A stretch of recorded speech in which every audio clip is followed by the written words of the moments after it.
அனைவருக்கும் வணக்கம். கோவை தொண்டாமுத்தூர் பகுதியில் கிராம சபா கூட்டத்தில் ஸ்டாலின் அவர்களின் உரை. மகிழ்ச்சியை உணர்ச்சியை நான் எங்கும் பார்க்கல, இங்கதான் பார்க்கிறேன். அந்த அளவுக்கு நீங்க மகிழ்ச்சியா ரொம்ப சந்தோஷமா இங்க என்ன வரவேற்று மகிழ்ந்துட்டு இருக்கிறீங்க. அதுக்காக நான் மீண்டும் மீண்டும் உங்களுக்கு நான் என்னுடைய நன்றியை சொல்ல கடமைப்பட்டிருக்கிறேன்.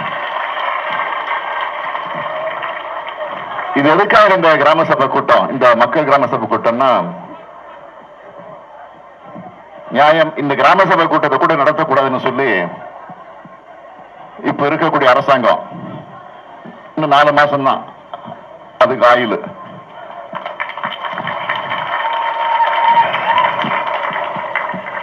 அந்த 4 மாசத்துல என்னென்ன அக்கிரமம் செய்யணுமோ அவ்வளவு செஞ்சுக்கிட்டு இருக்கிறாங்க.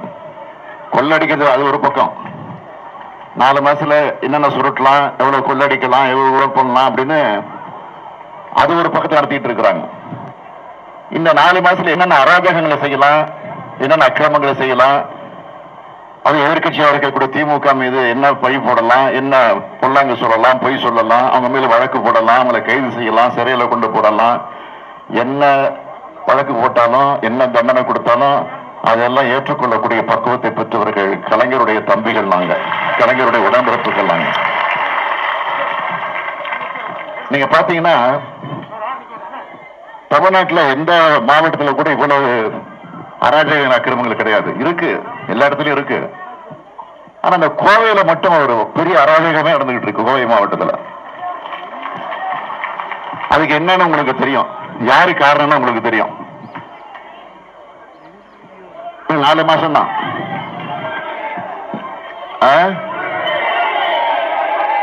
யாரு சத்தமா சொல்லுங்க, இன்னும் சத்தமா சொல்லுங்க, நீங்க சொல்லுங்க.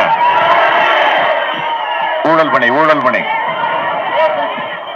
அவர் பொறுப்பு வகிக்கிற பதவி என்ன தெரியுமா? அமைச்சர் பதவி, உள்ளாட்சித்துறை அமைச்சர். நான் வகித்த பதவி தான். நானும் உள்ளாட்சித்துறை அமைச்சராக இருந்தேன். துணை முதலமைச்சர் இருந்தாலும் உள்ளாட்சித்துறை அமைச்சர் தான் நான் பொறுப்பை கையில் வச்சிருந்தேன். ஆக உள்ளாட்சியில நல்லாட்சிய செஞ்ச அப்படிங்கிற பேர் எடுத்தவன் தான் இந்த ஸ்டாலின், இந்த அடியர் ஸ்டாலின். ஆனா இப்ப நான் உள்ளாட்சியில் இருந்தேங்கிறதுக்காக வெட்கப்படுறேன். வேலுமணி மாதிரி ஊழல் மணி மாதிரிலாம் இருந்திருக்கிறத இந்த காட்சியை பார்க்கும்போது உள்ளபடி நான் வெட்கப்படுறேன். அவ்வளவு அசிங்கப்படுத்திருக்கிறாங்க, அவ்வளவு கேவலப்படுத்தி இருக்கிறாங்க. ஆக உள்ளாட்சித்துறை அமைச்சர். ஆனா இப்ப எப்படி அழைக்கணும்னா உள்ளாட்சித்துறை அழைக்கூடாது, ஊழலாட்சித்துறை அமைச்சர் தான் கூப்பிடணும் போறேன். அந்த மாதிரி ஒரு அக்கிரமம் நடந்துகிட்டு இருக்கு. ஆக இந்த ஊழல்களை, இந்த அக்கிரமங்கள் எல்லாம் இப்ப நாட்டு மக்கள் இடத்துல எடுத்து சொல்லிட்டு வந்துகிட்டு இருக்கிறோம். அதுதான் கிராம சபை கூட்டத்துல ஒவ்வொரு மாவட்டத்திலும் போய், ஒவ்வொரு ஊராட்சியிலும் போய் அந்த பணிகளை நம்ம செஞ்சுக்கிட்டு இருக்கிறோம். இதை எப்படியாவது இந்த மாவட்டத்தில் தடுக்கணும் அப்படின்னு திட்டமிட்டு அதுக்கு என்னென்னமோ அராஜகங்கள்லாம் இங்க இருக்கக்கூடிய மந்திரி செஞ்சுக்கிட்டு இருக்கிறார். ஆனா அதெல்லாம் எதிர்த்து நம்முடைய மாவட்ட செயலாளர்கள், அது கார்த்திகா இருந்தாலும், ராமச்சந்திரனாக இருந்தாலும், தென்றல் செல்வராஜாக இருந்தாலும், சேனாபதியாக இருந்தாலும், பையாக்கொன்றா இருந்தாலும், இன்னைக்கு அதெல்லாம் எதிர்த்து போராடிக்கிட்டு கழகத்துடைய ஒத்துழைப்போடு அந்த பணியை செஞ்சுட்டு இருக்கிறாங்கன்னா அதுக்கு உள்ளபடிய என்னுடைய பாராட்டுக்களையும் வாழ்த்துக்களையும் தலைமை கழகத்தின் சார்பில் நான் தெரிவிச்சுக்க விரும்புகிறேன். சமீபத்தில் கூட சில போராட்டங்களை நடத்திய நேரத்தில், ஆர்ப்பாட்டங்கள் நடத்திய நேரத்தில் அனுமதி எல்லாம் மறுத்தாங்க. எனக்கு விடிய விடிய போன் வந்துகிட்டே இருக்கு, அனுமதி தர மறுக்கிறாங்கன்னு. ஆக அதற்காக கைது என்ற படலம் எல்லாம் நடந்துச்சு. நம்முடைய தொடர்கள் எல்லாம் கைது செஞ்சு கொண்டு போய் சிறையில வச்சு அடைச்சு வச்சாங்க. நான் உடனே எனக்கு செய்தி கிடைச்சது, 10 நிமிஷத்துல விடுறாங்களான்னு கேளுங்க, இல்லைன்னா விடிய இருக்கால பிளைட்டை பிடிச்சி நான் கோயம்புத்தூருக்கு வருவேன் அப்படின்னு.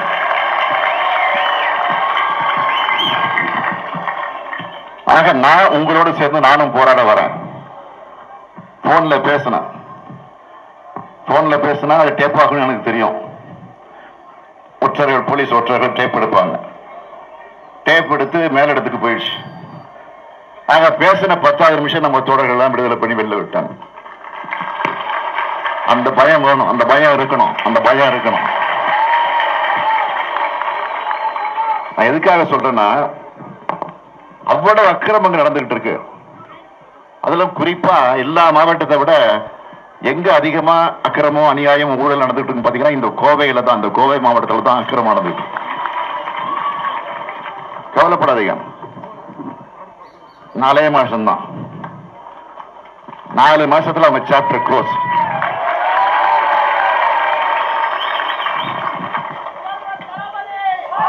ஆக இதை எப்படியாவது அவங்க செஞ்சுட்டு இருக்கக்கூடிய ஊழல்ல மக்களிடத்துல சொல்லக்கூடாது. நாங்க சொல்லணும்னா உங்களுக்கு தெரியாம போயிடுமா? நான் வந்து இப்ப சொல்லணும்னா உங்களுக்கு வந்து வேலுமணியோட ஊழல் எல்லாம் தெரியாம போயிடுமா? தெரியும்ல, எல்லாருக்கும் தெரியும்ல, எல்லாருக்கும் தெரியலமா? கொஞ்சம் கையை உயர்த்தி காட்டுங்க பாப்போம். எல்லாருக்கும் தெரியும்ல. இப்ப வேலுமணி டிவி பார்த்துட்டு இருப்பாரு, கை தூக்கி காட்டுங்க. வேலுமணி இப்ப லைவ் பார்த்துட்டு இருப்பாரு, கை தூக்கி காட்டுங்க. தெரிஞ்சுக்கிட்டோம். சீப்பை ஒளிச்சு வைக்கிறதுனால கல்யாணம் நின்று போயிடாது. எங்களெல்லாம் பிடிச்சு தடை பண்ணி கைது பண்ணி கொண்டு போய் அடைச்சு வச்சுட்டா மக்களுடைய உணர்வை கட்டுப்படுத்திட முடியாது. அதனுடைய எழுச்சி தான் இந்த எழுச்சி. சரி, கிராம சபை கூட்டத்தை நடத்தக்கூடாது அப்படின்னு ஒரு தடை போட்டாங்க. 23ஆம் தேதி நம்ம நடத்த தொடங்கணும். 24ஆம் தேதி மக்கள் திரளக்கூடிய காட்சியை பார்க்கறாங்க தமிழ்நாடு முழுக்க. அந்த காட்சியை பார்த்த உடனே அதிர்ந்து போய், பயந்து போய், நடுங்கி, நம்ம ஊழல்லாம் வண்டவாளத்துக்கு வந்துருச்சு, தண்டவாளத்துக்கு வந்துருச்சு, நம்ம வண்டவாளம் தான் தண்டவாளம் ஏறுது, ஆகவே தடுக்கணும் அப்படின்னு முடிவு பண்ணி தடை போட்டாங்க. கிராம சபை கூட்டம் நடத்தக்கூடாது. நான் உடனே என்ன பண்ணேன்னா, கிராம சபை கூட்டம் நடத்தக்கூடாது, மக்கள் கிராம சபை கூட்டம் நடத்துறேன் அப்படின்னு அறிவிச்சேன்.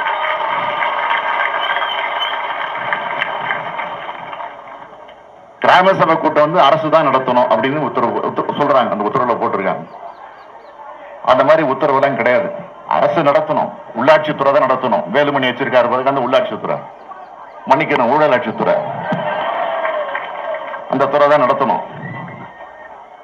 3 வருஷத்துக்கு 3 முறை நடத்தணும். காந்தி ஜெயந்தி, குடியரசு நாள், சுதந்திர நாள், இந்த 3 நாள் 3 தடவை நடத்தணும். வருஷத்துக்கு 3 முறை நடத்தணும்.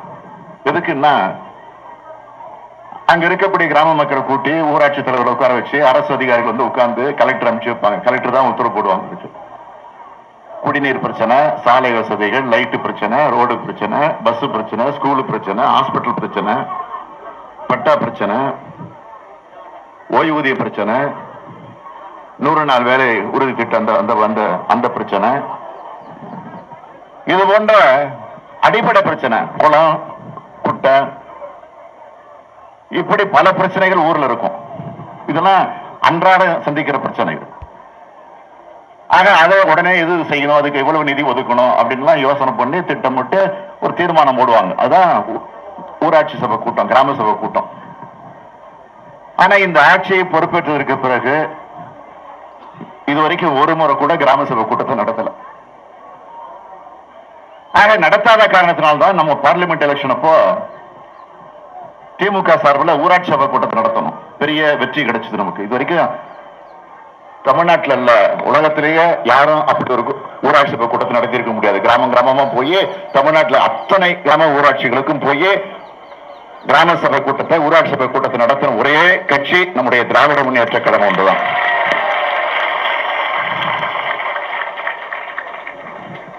மிகப்பெரிய வெற்றி பார்லிமெண்ட் எலெக்ஷன்ல. பாண்டிச்சேரி சேர்த்து 40 தொகுதியில் நின்னோம். தமிழ்நாட்டில் 39 இடத்துல நின்னோம்.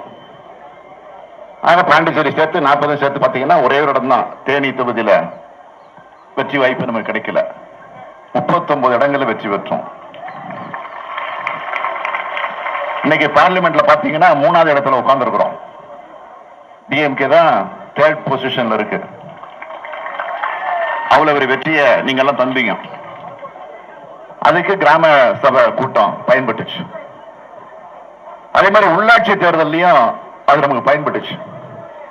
எப்பவுமே ஆளுங்கட்சி தான் அதிகமான இடங்களில் வெற்றி பெறும். எதிர்கட்சி வந்து பல இடங்களில் வெற்றி பெறவும் முடியாது. ஏன்னா அராஜகம் பண்ணுவாங்க, அக்கிரமம் பண்ணுவாங்க, அதிகாரிகள் வச்சு மிரட்டுவாங்க. ஏன்னா அந்த எலெக்ஷன் யார் நடத்துறா? அரசாங்கம் நடத்துது. ஆட்சியில் இருக்கிறவங்க நடத்துறாங்க.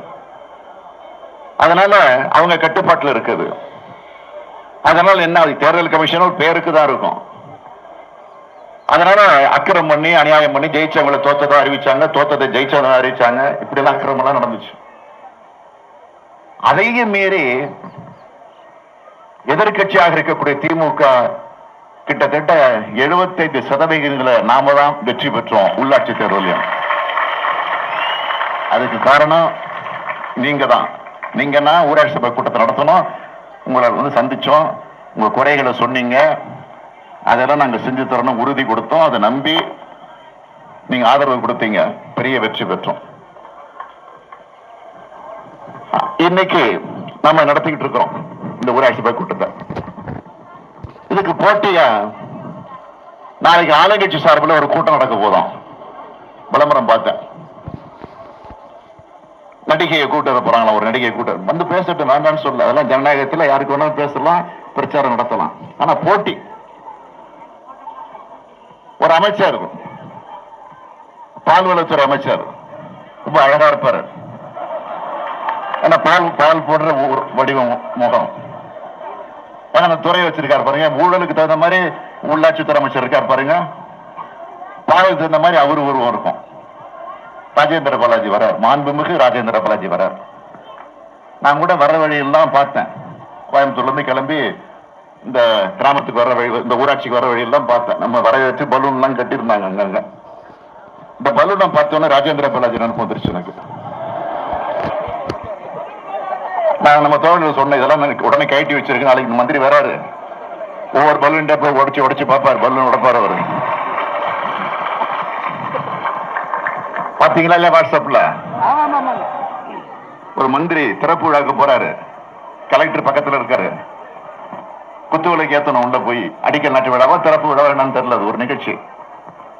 ரிப்பனை கட் பண்றாரு. ரிப்பனை கட் பண்றதுக்கு முன்னாடி அந்த கத்திரிக்கோல் எடுத்து அந்த வாசல்ல பலூன் கட்டி வச்சிருக்காங்க வரிசையா, அதை எடுத்து டக்கு டக்கு டக்கு டக்குன்னு உடைச்சாரு.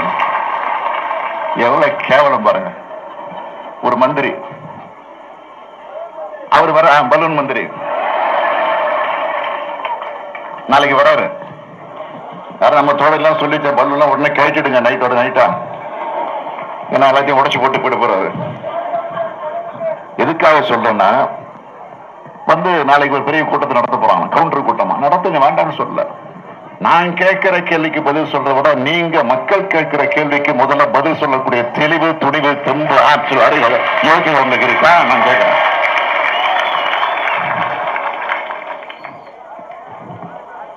இன்னைக்கு ஊழல்லையே கடைந்தெடுத்த ஊழலா செஞ்சிட்டு இருக்கக்கூடிய ஒரு மந்திரி யாருன்னா வேலுமணி தான். ஊழல் மணின்னு சொல்லலாம், ஊழல் துறைன்னு சொல்லலாம். எவ்வளவு கேவலம் பாருங்க. அவர் செஞ்சிருக்கிற ஊழல் வேற ஒண்ணும் இல்ல. நீங்க எல்லாம் பார்த்திருப்பீங்க, லைட்டு, ஸ்ட்ரீட் லைட் பார்த்திருப்பீங்க, மஞ்சளா இருக்கும், அது அந்த லைட்டை தான் பார்த்திருக்கீங்க. அதெல்லாம் மாத்தி எல்இடி லைட் மாத்த போறேன் அப்படின்னு ஒரு திட்டம் போட்டு, புத்தம் பொதுவா நான் பேச விரும்பல, புள்ளி விவரத்தோட சொல்றேன், கொண்டு வந்திருக்கேன், கையில எடுத்துட்டு வந்திருக்கேன், சொல்றேன், கொஞ்சம் வழி விடுங்க. நீங்க எல்லாம் மறைக்காதீங்க, பேசு.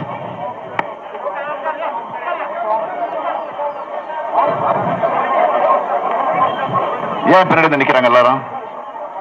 எல்லாம் வாங்க பின்னாடி போங்க.